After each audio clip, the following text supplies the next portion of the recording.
आदिवासी लोक माने होचंती सनातन हिंदू धर्मर मूल पिंड। महाप्रभु जगन्नाथ राज्य ये एठी नीलमाधव को पूजा करते जगन्नाथ रूप में शबर राजा विश्ववसु।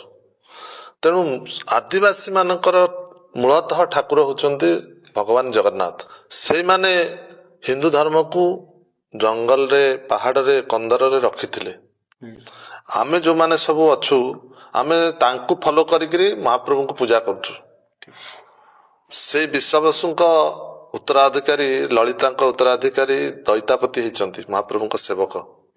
तेणु आदिवासी मानकर बहुत बड़ अवदान अच्छे हिंदू धर्म को सुरक्षा देवाई। जेहेतु सेमाने सरल निरीह तांकु मिछरे प्रलोभित करा जाउची। सेमाने जो पाद्री नन मानकर कुटीर चिंताधारा भितर प्रवेश करि पारुनांती। तेणु सेमानकु सेमाने सब टार्गेट करचंती।